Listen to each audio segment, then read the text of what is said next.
Before I get started into tonight's episode of 360 Wrestling Fanatic, real quick, I just want to mention the unfortunate passing of Exotic Adrian Street, legendary pro wrestler.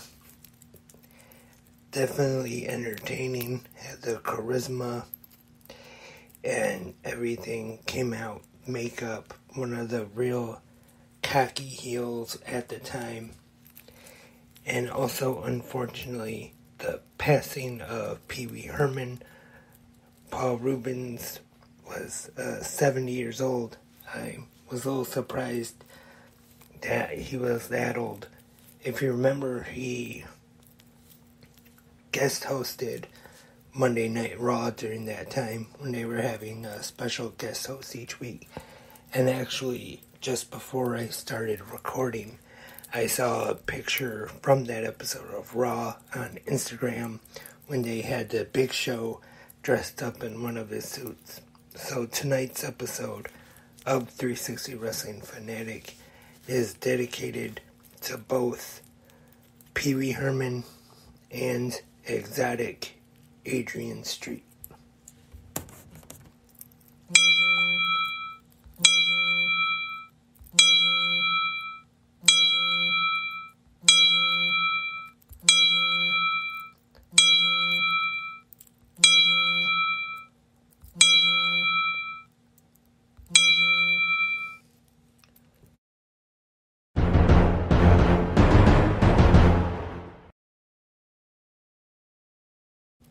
Episode 460 of 360 Wrestling Fanatic.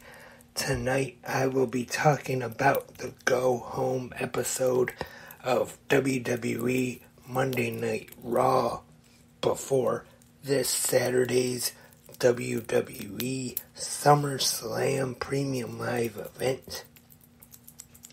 Right here, right now, 360 Wrestling Fanatic.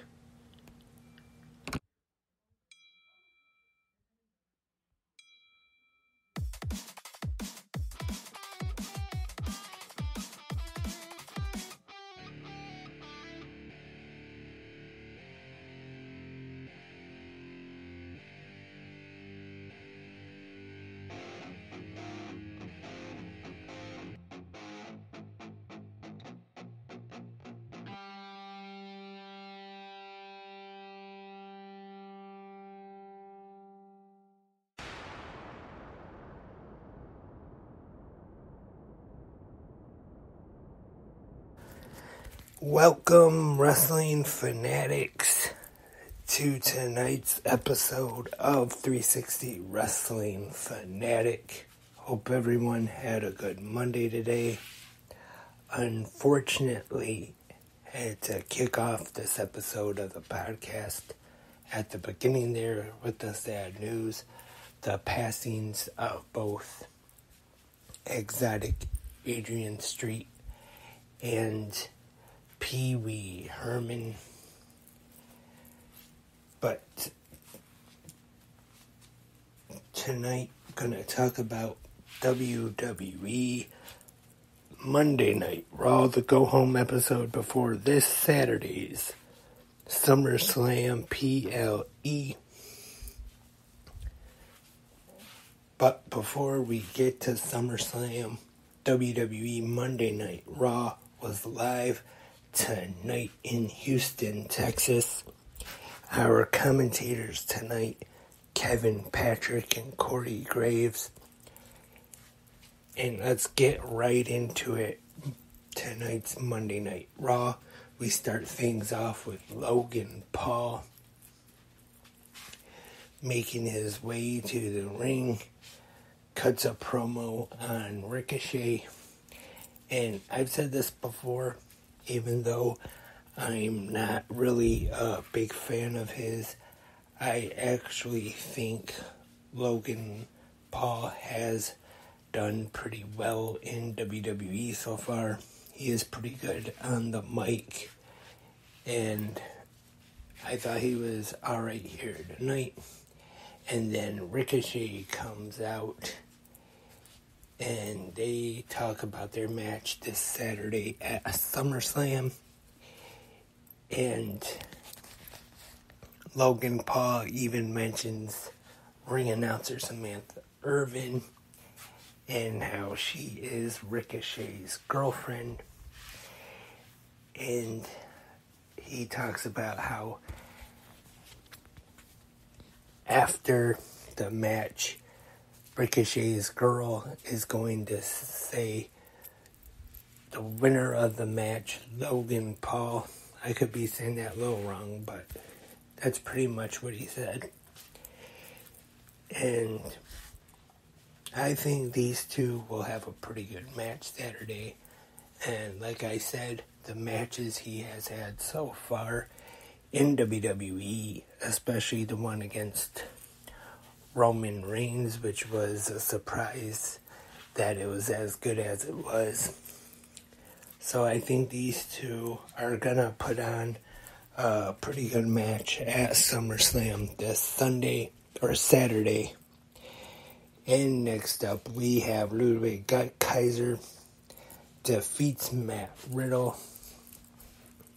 And I'll give this one just maybe 2.5 out of 5 ring bells. And next up is the singles in-ring debut of Maxine Dupree. And she is taking on Valhalla. And of course, the Viking Raiders and the Alpha Academy are at ringside, and they end up brawling, getting involved in this one.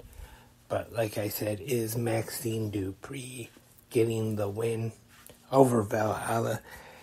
I'll give this one 2 out of 5 ring bells.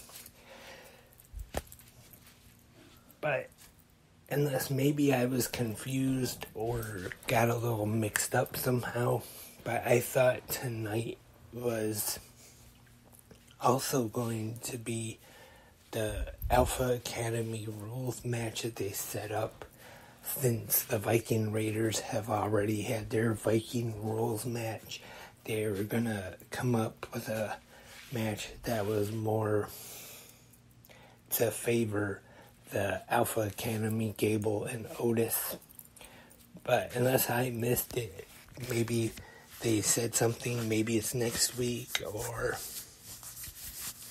but I didn't hear them say anything about it unless they changed their mind, which WWE does sometimes, where, especially the last month or so, there's been times where they've announced a match a week before, and those matches ended up not taking place with no explanation. But next up, we have Shinsuke Nakamura taking on Tommaso Ciampa. And by the way, backstage we see Bronson Reed watching on a monitor, and this one's a pretty good one, I thought. I'll give it 2.5 out of 5 ring bells. Nakamura wins with a handful of tights, and both superstars will be in the SummerSlam Battle Royal presented by Slim Jim. So maybe, since unfortunately I won't be able to make it to SummerSlam, unfortunately, but I might pick up one of those savage-sized Slim Jims, the ones with Macho Man on them, and have that during the SummerSlam Battle Royal, since it is presented by Slim Jim. And I think that this, though, it might not be too bad, or at least I hope it won't be, but I could kind of see it like it being SummerSlam's version of the Andre the Giant Battle Royal just kind of a way to get some of the guys on the card. And next up, we have the WWE Intercontinental Champion, Gunther, who I believe now is the third longest Intercontinental Champion of all time. And this match actually got set up earlier in the back with Chad Gable.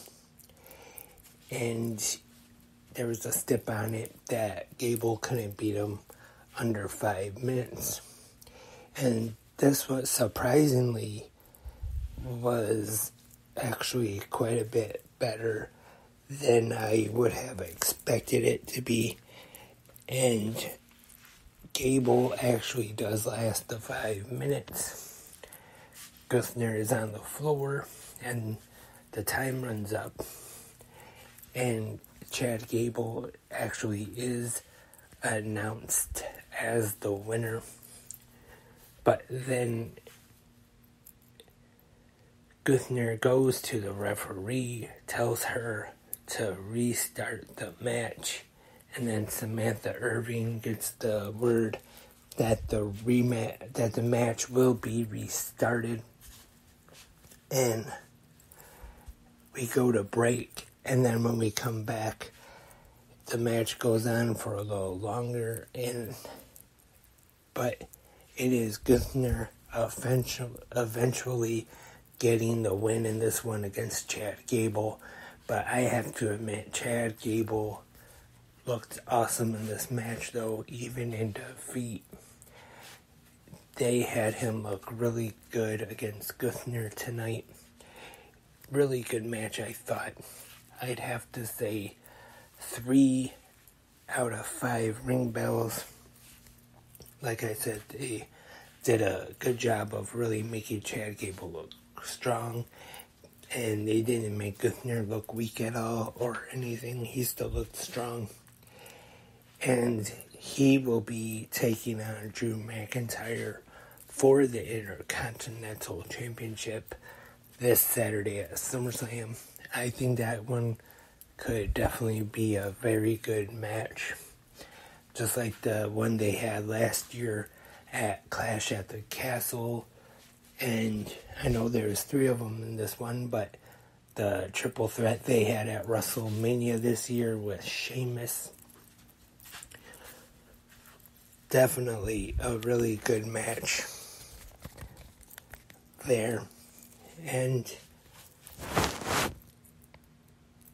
also we have Becky Lynch out now, calling out Trish Stratus. She comes out with Zoe Stark, still has the face mask on from the broken nose, and Trish says that she will not be facing Becky.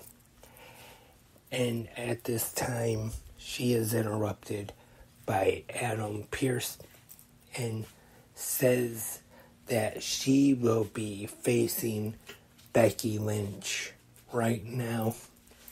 And the match starts. But as quick as the match starts, it ends, because right after it starts, pretty much right away, Zoe Stark gets in the ring, attacks Becky Lynch, causing the disqualification. And it's a 2-on-1 attack, and Becky fights back, and the face mask ends up getting taken off Trish, as some bruising on her nose. And then in the back, we see Adam Pearce with Trish Stratus and Zoe Stark. And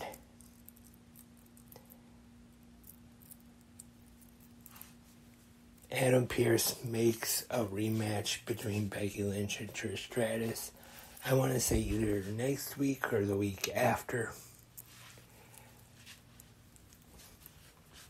And Zoe Stark will be banned from ringside as well. And also tonight, we had a 2-part video package focusing on the match between Rowdy Ronda Rousey and Shayna Baszler. And I just want to say these video packages were done great. Definitely helped the match. It went over their history together, went over Shayna turning on Ronda at Money in the Bank.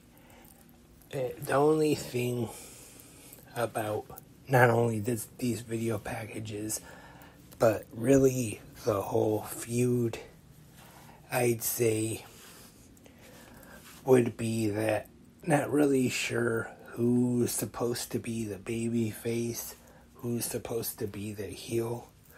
Because to me, it kind of seems like the roles of the heel and the baby face in this feud kind of change each week. Like, for example, even when it first started at Money in the Bank, Shayna Baszler was the one who turned on Ronda Rousey in that match. So, looked like when they started this feud, Baszler was going to be the heel.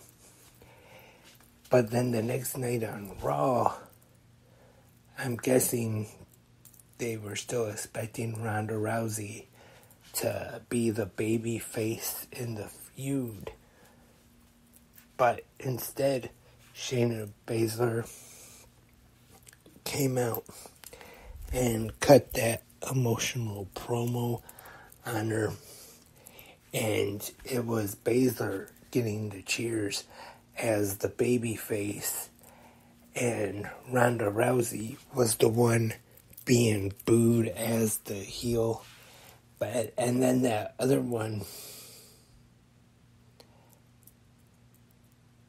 it kind of seemed like it was back to Rousey being the baby face. And then, like I said, the video packages, even though I thought they did a great job building this matchup, still kind of not too sure about who the heel and the baby face is. Maybe that's the plan, to have neither one of them as the heel or the baby face. But also, just one thing, I hate to complain about it, but the only thing I don't like about the match this Saturday is that they added this MMA rules stipulation to it. If you've listened to the podcast on a regular basis, you know that I'm not a fan of MMA. I mean, who knows, maybe this will actually be good, but I think it would be better, keep it pro wrestling. Maybe make it a no DQ, no holds barred match. But instead, we are getting the MMA rules match.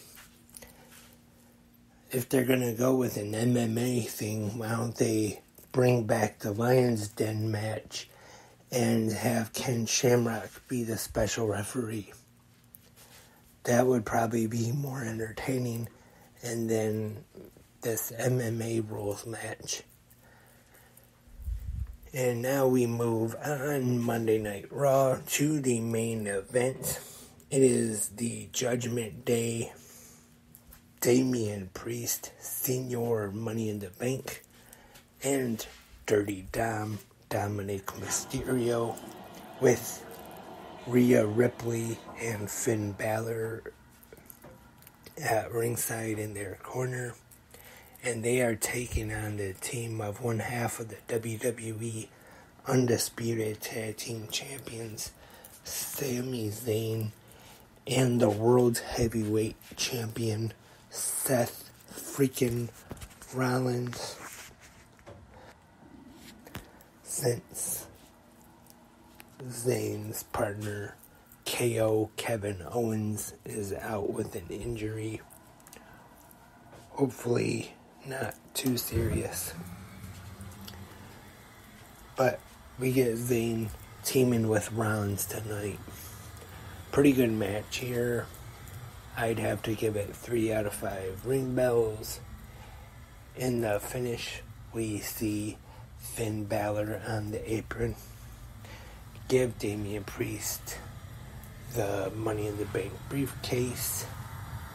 Looks like he might want to cash in on Seth Rollins, but Balor is kind of taking his time, distracts Priest, and then Seth Rollins gets the curb stomp and pins Damian Priest to get the win for him and Sami Zayn.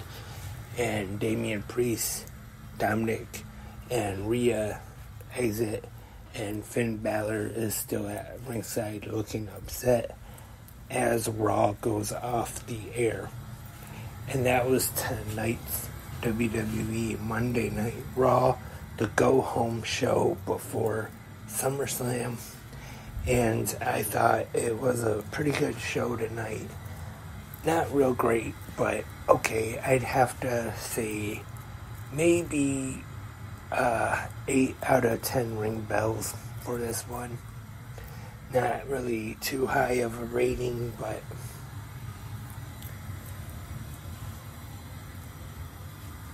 and got a big week coming up, of course. Tomorrow, NXT featuring the fallout of the Great American Bash and Dark Side of the Ring.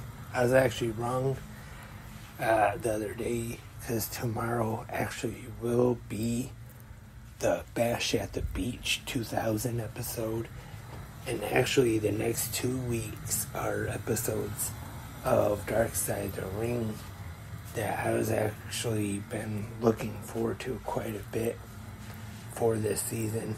Like I said, tomorrow, Bash at the Beach should be an interesting one.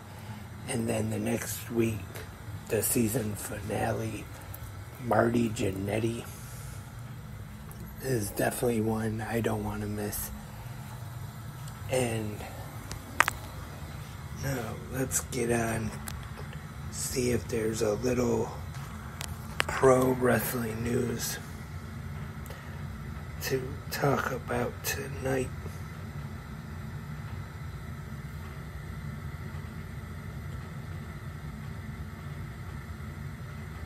And also, just a little note from Raw that I forgot to mention. In the back, before Raquel Rodriguez came out and tried to get some revenge on Rhea Ripley, but ended up getting hurt again. Well, kind of hurt, but Adam Pearce said when she is cleared, she can get a match against Rhea Ripley.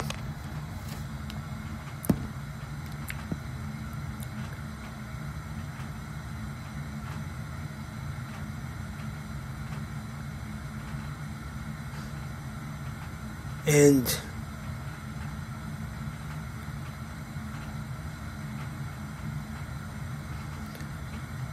doesn't really look like there's a whole lot of news to talk about tonight.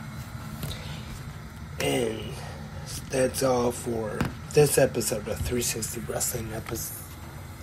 Wrestling Fanatic, episode 460. If you have any comments or questions, you can leave your feedback for tonight's WWE Monday Night RAW in the comment section, either here on Spreaker or YouTube or whichever podcast website or app you listen to 360 Wrestling Podcast on. And hope to have new 360 Wrestling Fanatic tomorrow night talking about NXT, which features the NXT Women's Champion, who is still Tiffany Stratton, or at least that's who was all over the commercial tonight during Raw. And the new episode of Dark Side of the Ring Bash at the Beach 2000. But I will be back tomorrow morning on Good Morning Wrestling Fans, the Tuesday episode. But until then, I am Lance, and I am a wrestling fanatic.